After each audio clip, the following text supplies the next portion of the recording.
네, 안녕하세요. 저는 카카오 엔터프라이즈 검색 CIC에서 검색 모델링 업무를 맡고 있는 김도윤입니다. 검색 CIC는 다음 검색을 비롯한 카카오가 제공하는 검색 서비스에서 더 나은 품질의 검색 결과를 여러분들한테 제공하기 위해서 다양한 방법들을 시도하고 있는데요.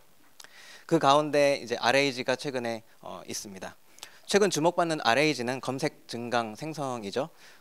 거대 언어 모델 LLM이 검색 결과를 바탕으로 사용자 질문에 답변할 수 있도록 유도해서 할루시네이션을 줄이려는 시도라고 볼 수 있겠는데요. 이 RAG를 구성하기 위해서 필요한 요소가 무엇일까 이제 고민을 해봤습니다. 검색 조직의 관점에서 접근하는 방식이니만큼 다른 조직에서의 접근 방법과 조금 다를 수가 있는데요.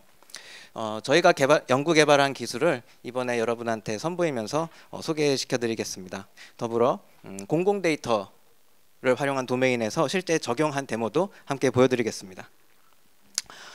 먼저 청크 기반 검색이라는 것을 설명을 해야 되는데요. 이 뜻과 방법에 대해서 설명을 말씀드리고요. 이것을 어떻게 청크를 나눌지, 그리고 이 청크를 대상으로 검색을 어떻게 수행할지, 검색 전후에는 무엇이 필요한지 보여드리고요. 이 모든 것을 한 자리에 모아놓은 구조를 보여드리고 시연을 해드리겠습니다. 청크 기반의 검색입니다. 왜 청크가 필요할까요? 지금까지 청크 하면서 청크가 뭔지 말씀도 안 드리고 시작을 했는데요. 영어 단어로는 그냥 덩어리라는 뜻이죠. 문서를 몇 개의 덩어리로 쪼갠다는 뜻입니다. 왜 쪼개는가 하는 질문을 하게 됐는데, 최근 들어서 등장한 RAG 방법론에서는 LLM에 검색 결과를 던져주는 방식을 취하고 있는데요. 그러다 보니까 어쩔 수 없는 한계에 도달하게 됩니다. LLM이 처리할 수 있는 문서 길이에 한계가 있고요. 또 지나치게 긴 문서를 주면 답변 품질에도 악영향을 준다는 연구 결과들이 많이 있습니다. 또한 검색 품질 그 자체만으로 볼 때도 주어진 문서가 있으면 이 문서에 해당하는 주제가 있겠죠. 그 주제를 벡터화하죠. 그 벡터를 색인을 하고 그 색인된 벡터를 대상으로 검색을 수행합니다. 사용자의 질의가 들어왔을 때. 그런데 문서 안에 다양한 주제들이 있기 때문에 주제를 바탕으로 만드는 벡터 또한 다양한 주제를 반영을 하게 되는데, 이 모든 것들이 충실하게 반영되었을 거라고 믿겨지지가 않습니다. 벡터는 하나거든요. 그래서 벡터 품질이 검색 결과에 아주 중요한 영향을 미치는 상황에서 주제가 한 문서 안에서 분산이 된다면은 그것도 검색 품질에 좋은 영향을 미치지는 않겠죠. 그래서 저희의 경우는 하나의 문서가 어떠한 식으로 구성이 되어 있는가를 이제 들여다봤습니다. 하나의 문서에는 다양한 소주제들이 이제 포진되어 있겠죠. 문단이나 단락들로 구성이 되어 있을 겁니다. 그렇다면은 어떠한 검색어를 사용자가 던졌을 때 찾아주는 문서 안에는 구체적으로 사용자가 알고 싶은 내용이 어느 부분에 위치해 있을까요? 그 부분을 특정을 해야만 예를 들어서 단순한 검색 결과를 노출시킨다고 하더라도 딱 그 부분을 사용자에게 노출시켜 줌으로써 내가 찾는 문서가 이 문서가 맞구나 알 수 있고요. LLM의 관점에서도 해당 부분을 정확하게 특정 지어서 그 부분만 전해줄 수 있다면 정보도 순도 높은 정보를 전해줄 수가 있겠죠. 우리가 잘 알다시피 문단이라는 구조가 있죠. 문서 안에는 문단들이 있습니다. 우리가 교육과정을 통해서 문단을 잘 구성하도록 교육도 받았고요. 이 문단은 글을 작성한 사람이 일부러 나누어 놓은 겁니다. 시각적으로 이렇게 따라오면서 내가 이러한 생각을 했으니 이러한 흐름으로 이 글을 읽어달라는 일종의 메시지이기도 합니다.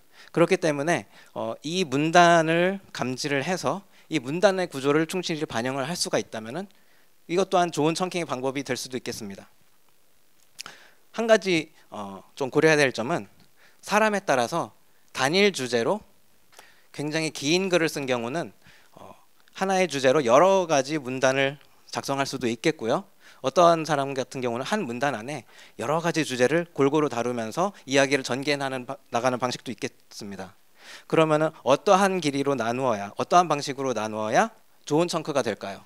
길이가 너무 길면 여러 가지 주제 단위들이 한 문단 혹은 청크 안에 다양하게 포진되어 있습니다. 그렇기 때문에 의미상의 노이즈가 증가하게 되는데요. 이렇게 되면 주제가 분산돼서 벡터의 주제 순도가 좀 떨어지는 경향이 있습니다. 그래서 검색 인베딩의 품질이 저하가 되고요. 검색 결과에 악영향을 미치겠죠. 또 이러한 청크를 또 LLM의 RAG를 통해서 전달을 하게 되면은 쓸데없는 정보들이 있단 말이죠. 그 내용 때문에 할루시네이션을 오히려 증가시킬 수도 있습니다. 반대로 길이가 너무 짧으면은 이게 갑자기 한 문장만 하나의 청크로 전달이 됐어요. 정답이랍시고. 그러면 이게 갑자기 어떤 맥락에서 나온 문장인지 전혀 알 길이 없는 경우가 존재합니다. 그것을 통한 답변 또한 의미를 왜곡된 결과가 될 수밖에 없겠죠. 그래서 청크를 어떻게 나눌 것인가 하는 문제를 다시 들여다봅니다. 이제서야 청크가 무엇인지를 다시 좀 정의를 하고 시작을 하려 합니다. 청크라는 개념은 요즘 들어서 등장한 것 같지만 생각보다 역사가 되게 깊은데요. 1956년에 유명한 인지심리학자인 조지 밀러라는 사람이 유명한 논문을 쓰는데요. 이 논문의 내용에 의하면 평균적으로 사람들이 한 7개 전후로 기억을 한다고 합니다. 여기서 7개라는 게 뭘 가지고 7개라는 거냐? 그것을 이제 청크라는 개념으로 정의를 합니다. 그래서 청크란 어떤 주어진 글 혹은 정보를 인식을 할 때 주어진 글에서 인식을 할 수 있는 최대 의미 단위를 청크라고 하고 그 청크 단위로 보통 한 7개 정도 내외로 기억을 한다고 합니다.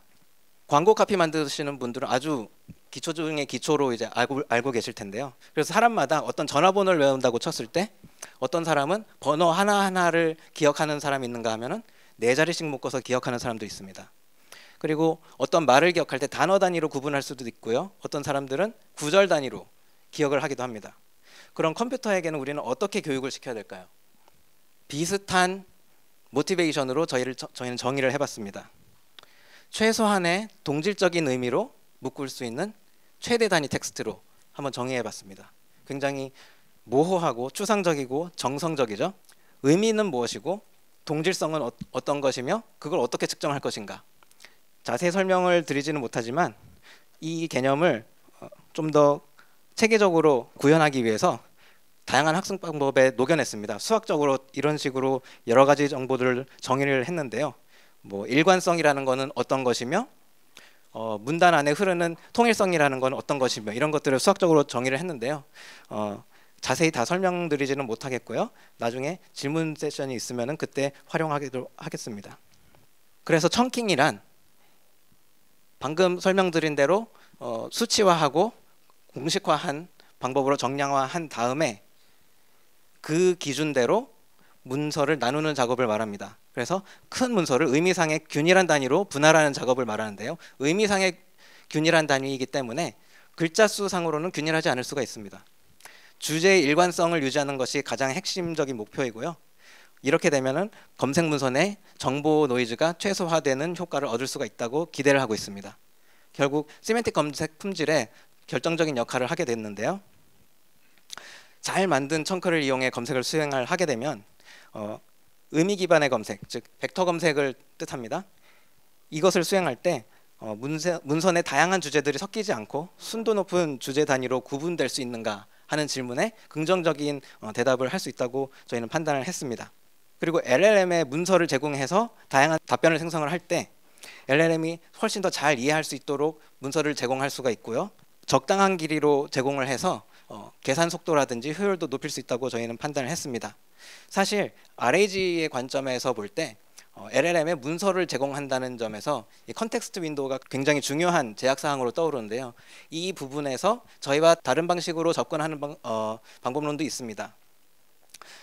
대표적인 게 LLM의 컨텍스트 윈도우를 아주 크게 키워서 뭐 수만 토큰을 한 번에 처리할 수 있도록 키워서 이런 고민하지 말고 그냥 넣자. LLM을 잘 훈련시키면 되지 하는 방법도 있습니다.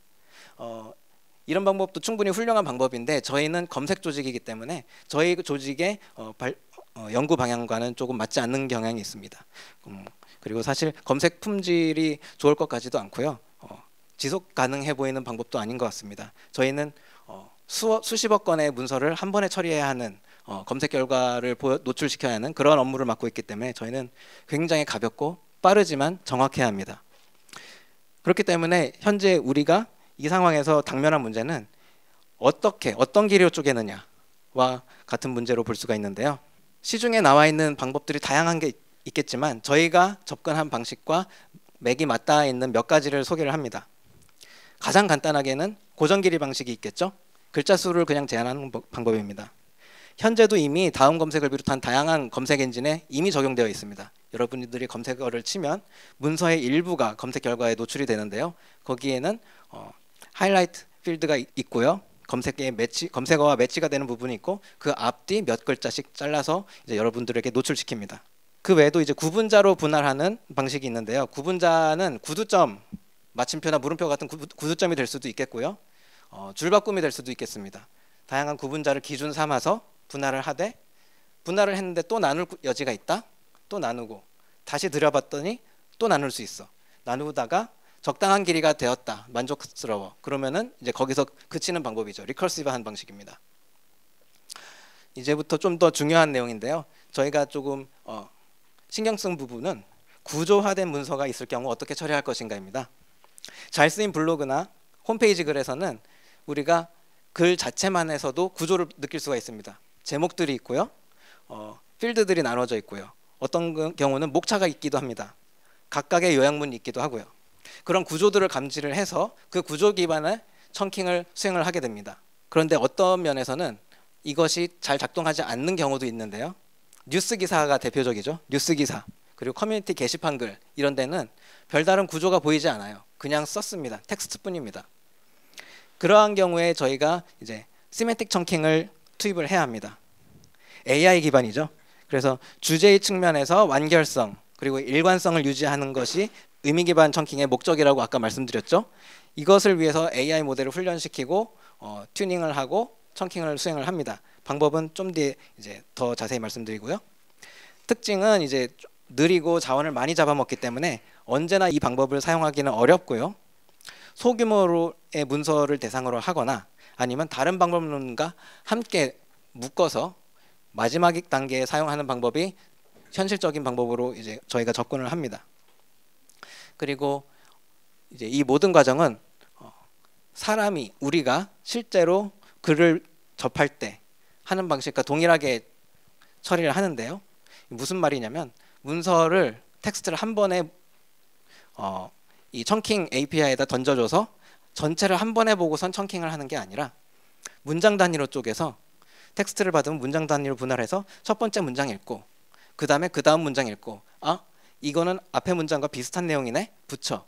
그리고 어떠한 경우는 갑자기 내용이 달라졌어 갈라. 뭐 이런 식으로 순차적으로 우리가 읽어가면서 사람이 하는 것과 동일한 방식으로 처리를 합니다. 그래서 만약에 어떤 작성자가 문서를 작성을 하면 그 문서를 가져오겠죠. 그 문서 내에 먼저 구조를 감지를 하고요. 나누었는데 또 나눌 여지가 있는지 확인을 하고 계속 반복을 합니다. 적당한 길이가 되었다면 다행인데 그렇게 했음에도 불구하고 매우 길이가 길 때가 있어요. 백과사전이나 위키문서가 대표적인 예죠. 아주 길어요. 그리고 설령 이런 경우는 이제 그나마 나누었을 때 길이가 긴 경우인데 아예 구조 자체가 없는 경우도 많이 있습니다. 그래서 구조를 감지 못하거나 구조로 나눴지만 여전히 길다 하는 경우에 시멘틱 청킹이 들어갑니다. 아까도 말씀드렸듯이 의미를 최대한 손실되지 않고 노이즈 발생하지 않도록 청킹을 해야 하기 때문에 반드시 문장 단위는 보존을 해야 합니다. 그래서 문장 단위로 항상 묶어가지고 청킹을 하게 되고요. 그렇게 해서 나누어진 청크가 있으면 이제 보여드리겠습니다. 청크가 있으면은 이제 다행인데 이것만으로 검색을 수행하기엔 약간 부족한 면이 있습니다.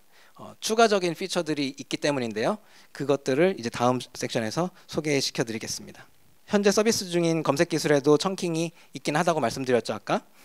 고정 길이 방식입니다. 렉시컬 매칭 기반의 검색을 수행할 때는 이런 고정 길이 방식의 청킹이 검색 시점에 이루어집니다. 검색어가 등장하면 어떤 문서에 매칭되는 위치가 있겠죠. 그 포지션을 특정을 할 수가 있을 거고 그 주변에 몇 자, 앞뒤로 몇 자 이런 식으로 잘라서 보내주면은 그게 가장 쉽고 깔끔한 강력한 청킹 방법입니다. 굉장히 좋아요 사실. 그런데 글자 수로 판단을 하다 보니까 벡터 검색이라든지 할 때 좀 도움이 안 되는 경향이 있습니다. 그래서 벡터 검색을 할 때는 어떻게 하냐면 색인 시점에 보통 청킹 후에 색인을 합니다.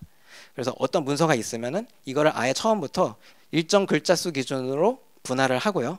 그 각각 분할된 텍스트마다 벡터를 생성합니다. 그래서 그 벡터 몇 개들을 한 문서에 한 4-5개 생기겠죠. 그것들을 함께 색인해놓는 방식이 이제 현재 고정 길이 방식 청킹을 사용했을 때 접근할 수 있는 방법입니다. 그래서 현재도 렉시컬 기반 검색이든 벡터 기반 검색이든 저희가 할 수 있는 방법은 물론 있습니다. 하지만 좀 더 잘 해보겠다는 노력으로 이제 다른 방법론을 찾는 거죠.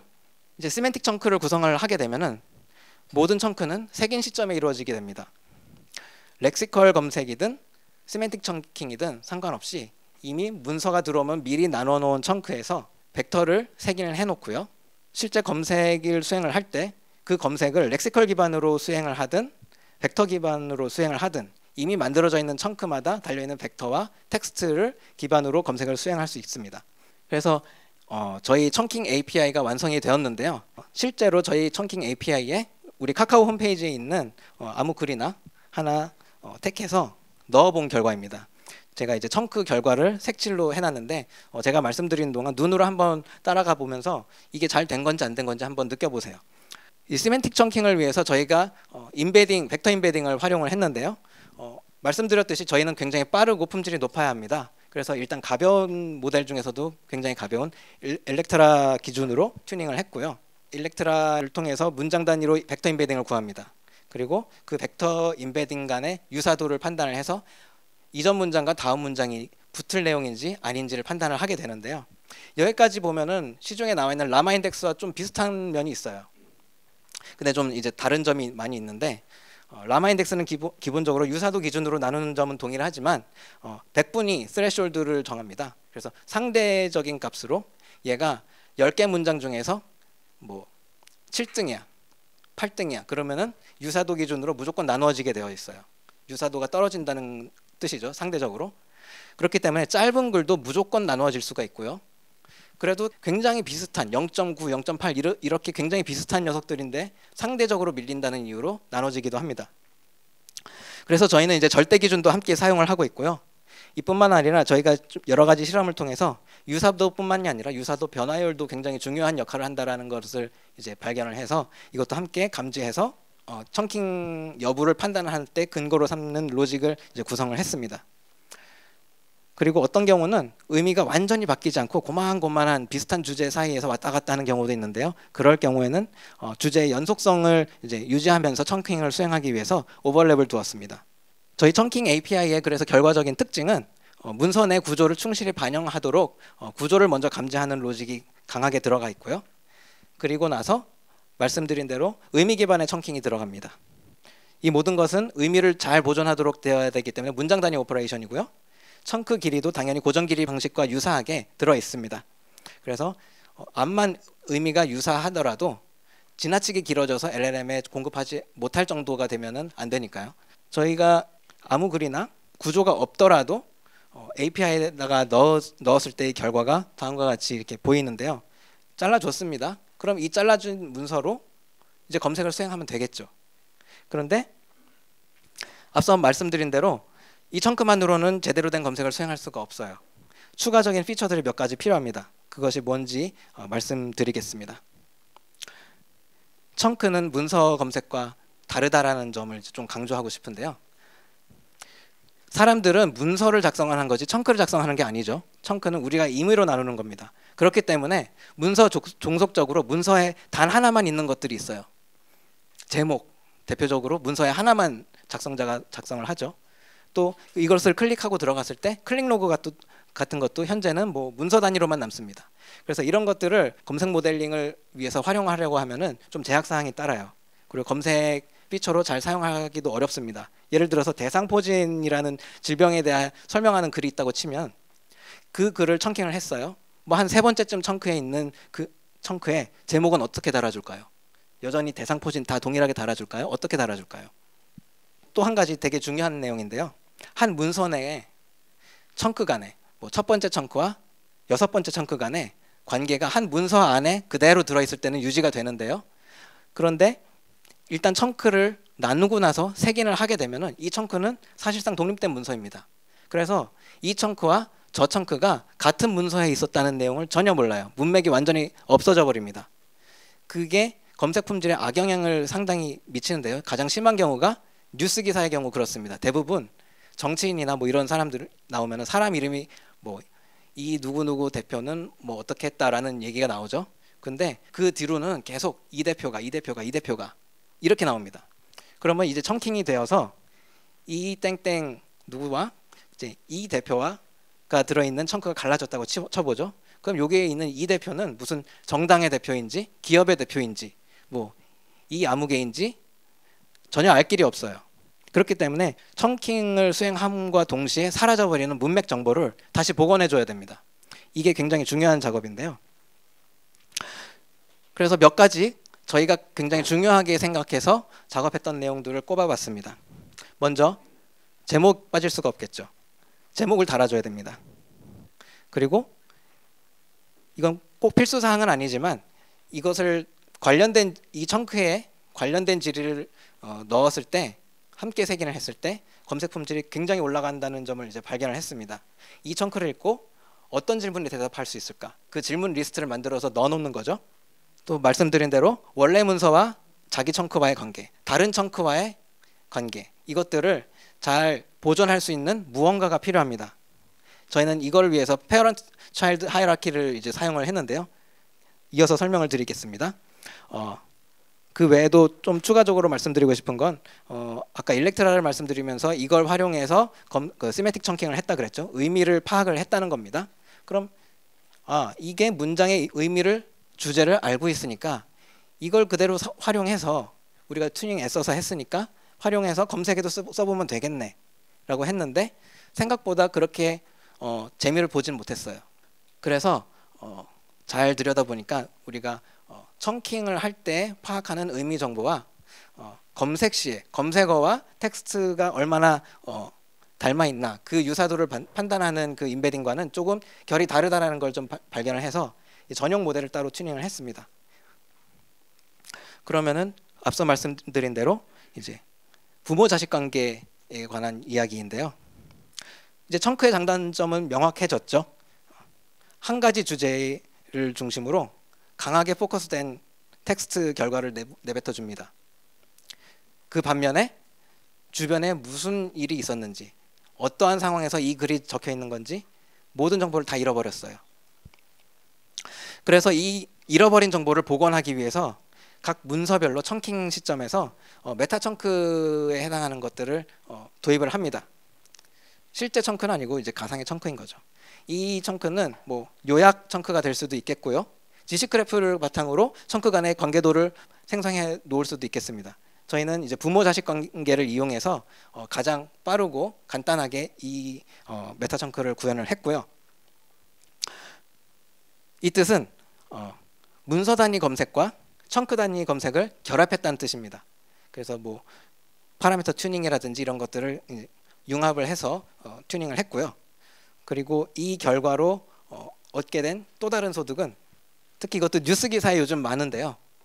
소위 말해서 복붙 기사, 그 똑같은 기사들 쫘라락 신문사들이 많잖아요.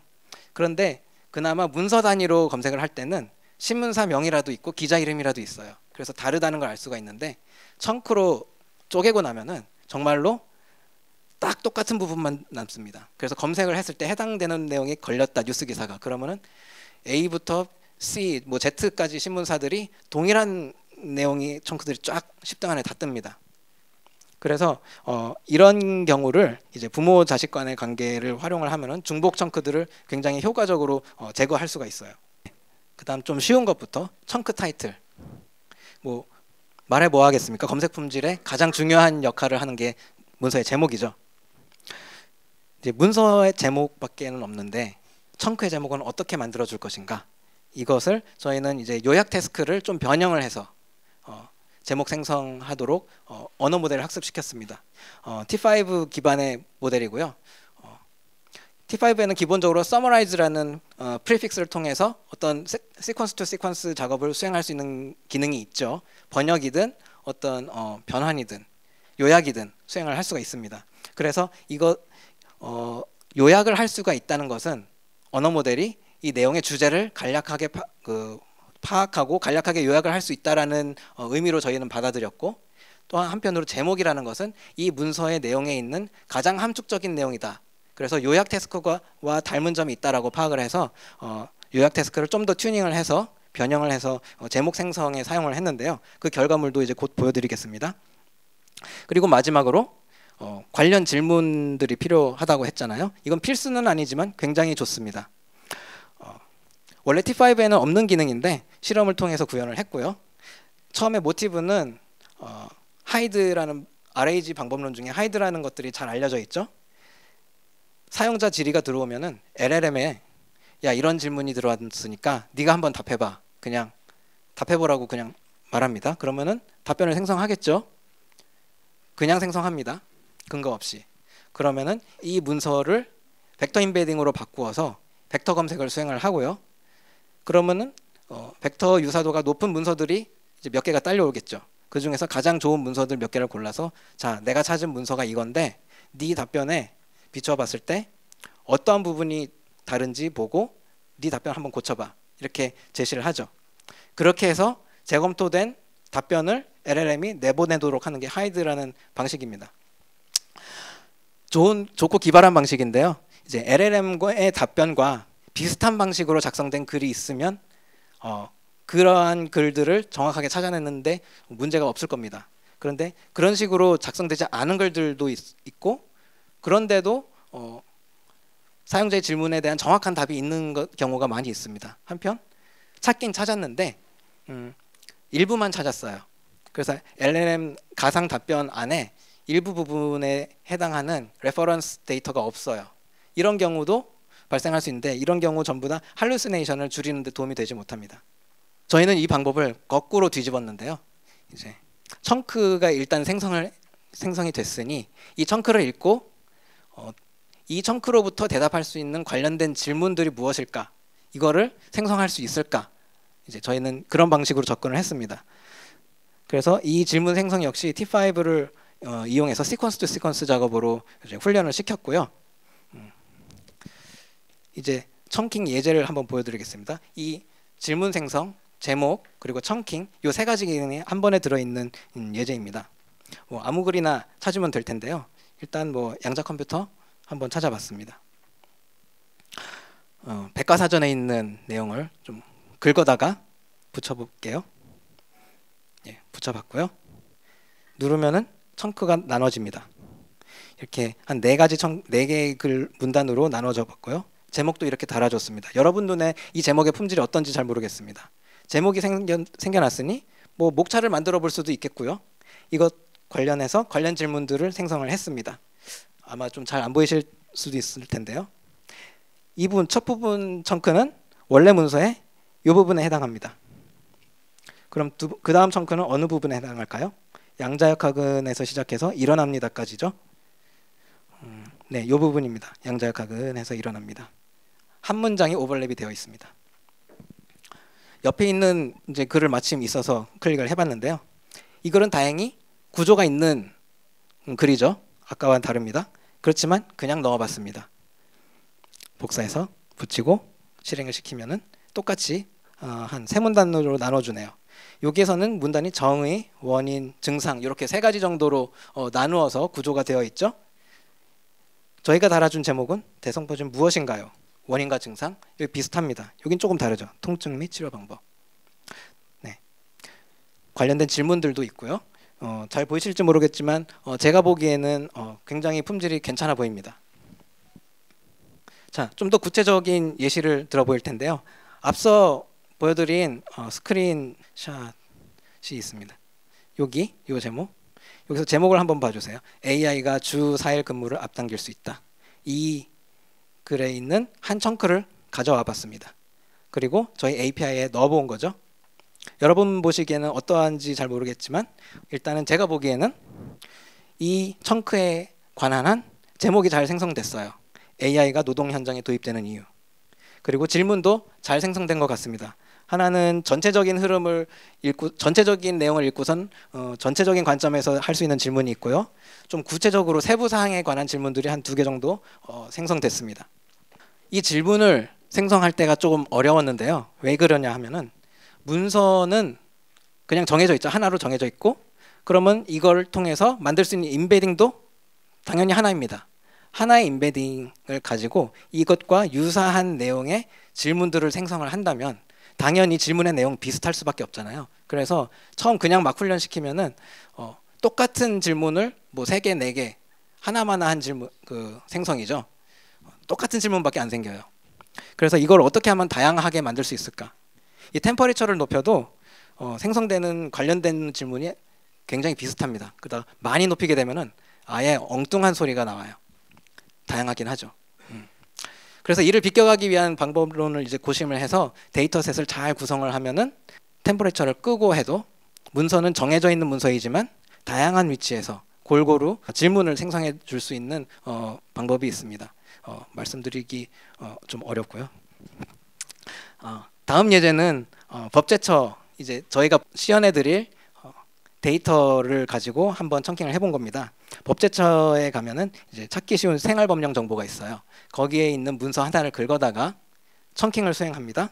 그래서 지금 제가 가져온 요 예제는 실제로 이따가 보여드릴 데모에 실제로 저희가 색인해 놓은 청크입니다.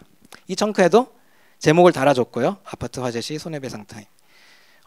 그리고 질문도 적당하게 달아준 것 같습니다. 뒤에 설명할 내용이긴 한데요. 먼저 설명을 드리면 여기 쿼리 리라이트, 쿼리 제작성이라는 과정이 있는데요. 간단히 이런 건데요. 질문이라는 건 문장으로 하죠. 자연어로 합니다. 그런데 우리가 검색을 수행할 때는 검색어로 해요. 약간 차이가 있어요. 검색어는 키워드 단위 방식이고요. 자연어는 조사도 붙어 있고 좀 루즈한 톤입니다. 그래서 이 질문이 들어왔을 때 이것을 어떻게 효과적으로 검색을 수행할 수 있는 검색어로 바꿀 수 있는가, 이게 저의 관심사였고 이거를 수행하기 위한 변환 작업을 쿼리 리라이트라고 합니다. 마침 우리가 질문 생성해 놓은 게 있으니까 이걸 한번 바꿔볼까 해서 바꿔본 거예요. 이거 너무 기니까 좀 넘어가고요. 화재로 인한 재해 보상과 보험가입에 관한 법률은 어떤 경우에 적용되나요? 이렇게 바꿔줍니다. 특수건물에는 어떤 것이 있나요? 특수건물. 이 특수건물이 법률 용어더라고요. 이 앞에서도 주 4일 근무제를 시행하는 조직은 몇 %이며 이들은 회사 운영에 AI를 어떻게 활용하고 있나요? 제가 보기에는 괜찮은 것 같아요. 쿼리가. 네, 여기까지 내용을 정리해 보겠습니다. 일단 청크를 나누었을 때 그것만으로 검색을 수행하기는 어렵기 때문에 필요한 피처들 생성을 했죠. 그 생성 모델에 관한 이야기를 먼저 정리를 하면 T5 기반이고요. 공개 데이터를 활용을 했습니다. 그리고 이제 여러분들에게 보여드릴 데모 시연에는 법제처의 생활법령 정보들을 활용해서 색인을 했습니다. 제목과 질문 그리고 질의 변환 QR 이 모든 것을 단 하나의 T5 모델로 훈련을 시켜서 구성을 했기 때문에 굉장히 효율적으로 자연을 활용할 수가 있어요.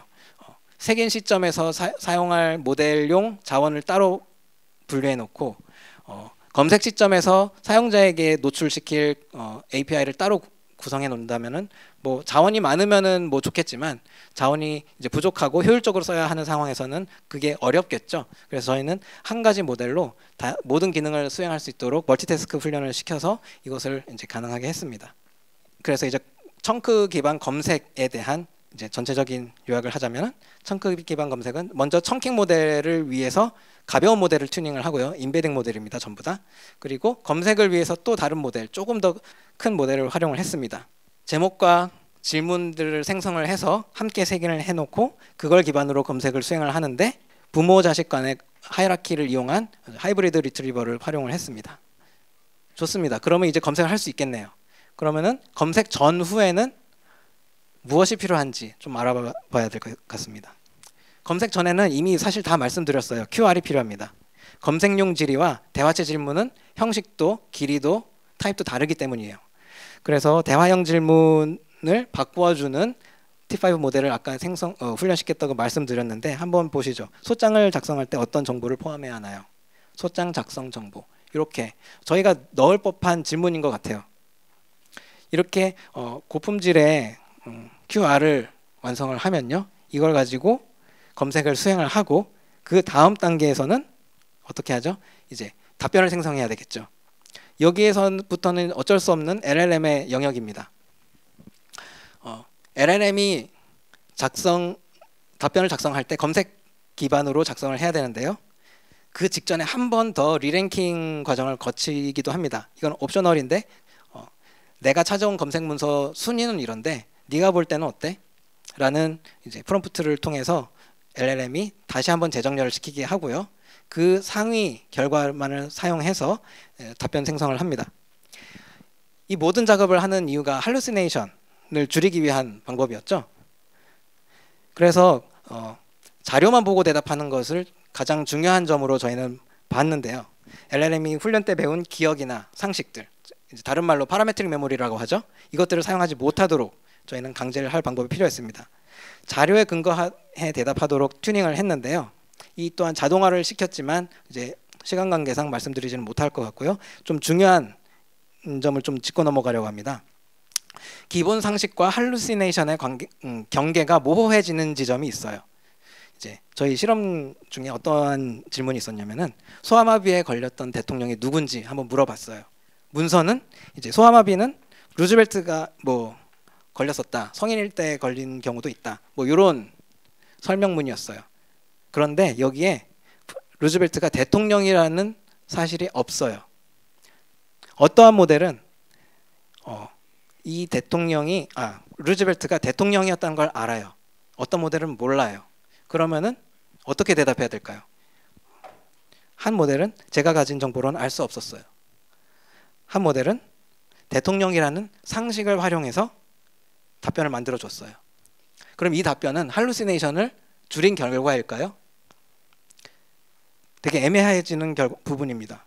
그래서 어떤 부분까지 파라메트릭 메모리를 활용할 수 있고 어떤 부분은 노이즈로 처리를 해야 될지 이 경계가 굉장히 모호해지는 지점이 발생을 합니다. 그래서 근본적으로 이러한 현상을 막는 것은 불가능하고 저희는 최소화하는 데에 중점을 두었다는 말씀을 드리고 싶습니다. 이 모든 기능들이 완성이 됐으니까 한번 서빙 구조를 한번 보시죠. 먼저 문서가 유입이 됩니다. 이걸 아까 보여드린 청킹 API에 넣고선 가르고 제목 붙이고 질문 만들고 색인을 합니다. 사용자 질의가 들어오면은 쿼리를 제작성을 하고 검색을 수행해서 결과를 가져오고 이 프롬프트를 통해서 LLM이 답변 생성을 하도록 합니다. 뭐 리랭킹은 옵션이고요. 그래서 여러분들에게 이렇게 UI로 보여드리도록 구성을 해봤는데요. 시간이 많지는 않지만 데모를 간략하게 보여드리겠습니다. 법제처의 법령 정보인데요. 경매로 부동산을 매수했는데 기한 내에 매각 대금을 지불하지 못한 경우 어떻게 하나요? 물어봤더니 법원에서 재매각 결정을 한다고 합니다. 그 근거 자료가 어디에 있는지 이 문서에 이 부분에 해당한다라는 청크 정보까지 저희가 노출시킬 수 있는 기술이 이제 확보가 되었다는 데모 시연이고요. 네, 그렇죠. 네, 이 부분에 정답이 있습니다. 그리고 그 다음 질문은 조금 더 복잡한 질문을 빨리 해. 예, 전셋집에 물이 새는데 누가 고쳐야 돼? 이런 질문을 해봤을 때 근거 자료를 가져와서 답변을 쭉 만들어 줍니다. 좀 긴 면이 있긴 한데요. 답은 맞았어요. 문제의 수리는 임대인 즉 집주인이 해야 됩니다. 라면서 이제 근거 법령들을 이제 제시합니다. 그 관련된 청크들을 보여주는 거죠. 자, 이제 마지막으로 보여드릴 데모인데요. 식약처의 정보입니다. 건강기능식품 관련된 그리고 약품 정보를 활용한 이제 데모인데요. 어린이가 배아제정을 복용해도 되냐는 질문에 안 된다. 연령은 7세 이상이다. 라고 이제 주의사항, 우리 약품, 뭐 후시딘 하나를 사더라도 굉장히 길잖아요. 안 읽어보잖아요. 이런 부분에 대해서 청킹을 수행을 하고 관련된 정보를 효과적으로 찾아줄 수 있습니다. 과연 7세 이상만 어린이냐 하는 뭐 논란은 있을 수 있습니다. 타이레놀과 같이 먹으면 안 되는 게 뭐가 있냐? 이유가 뭐냐? 이렇게 물어봤을 때 주의사항을 잘 살펴보고 답변을 생성해 줍니다. 관련된 청크도 잘 찾아줬고요. 넘어가겠습니다. 그래서 이제 저희가 보여드릴 건 다 보여드렸고요. 이 모든 작업을 할 때 저는 이제 검색 추천 모델링 팀 소속이지만 저희 검색 CIC에 있는 모든 분들의 작업들이 하나하나 녹아 있는 기술이고요. 그래서 이 저희 검색 CIC가 1년 반 동안 이제 확보한 기술이기도 합니다. 이거를 여러분들께 보여드려서 굉장히 기쁘고요. 특별히 말씀드리고 싶은 것은 저희 카카오가 산학협력 과정에서 인턴십 프로그램을 운영을 하고 있습니다. 그 과정에서 이제 한양대의 강아현님이 학부생일 때 이제 저희 참여하셔서 문선의 구조 감지 로직, 아까 그 구조 기반 청킹 말씀드렸죠. 그 로직을 개발하고 고도화하는데 이제 전담을 해서 이제 투입이 되었습니다. 그 덕분에 굉장히 높은 품질의 청크가 생산될 수 있어서 이제 감사드립니다. 네, 이제 마치는데요. 이제 끝나고 나면 저 밖에 체험 부스에 코워커 엔터프라이즈 클라우드에서 이제 구성한 코워커 체험 부스가 있어요. 거기에 저희가 지금 소개해드린 RAG 데모가 거기서도 체험을 할 수 있으니까 혹시 궁금하시면 가서 이제 만져보시고 질문도 넣어보시고 하면 좋겠습니다. 네, 이제 끝인데요. 기술 소개를 통해서 어떤 분들에게 도움이 되었으면 좋겠느냐 이제 생각을 해봤는데, 자기가 개인적으로 운영하는 블로그나 이런 게시판들이 있을 때 근데 RAG를 한번 짜보고 싶어. 그런데 좀 어렵지 않을까 하시는 분들, 혹은 이제 각자 이제 직장에서 내가 이거를 사내 문서를 기반으로 위키를 가지고 RAG를 해보고 싶은데 우리 담당자들은 AI를 몰라. 이런 경우, 또 보안 문제가 있어서 이제 외부 API를 사용하지 못해서 온프레미스로 사용해야 하는 경우, 이런 경우에 이제 저의 기술이 여러분들한테 도움이 될 수 있는 기회가 있었으면 좋겠습니다. 마치겠습니다.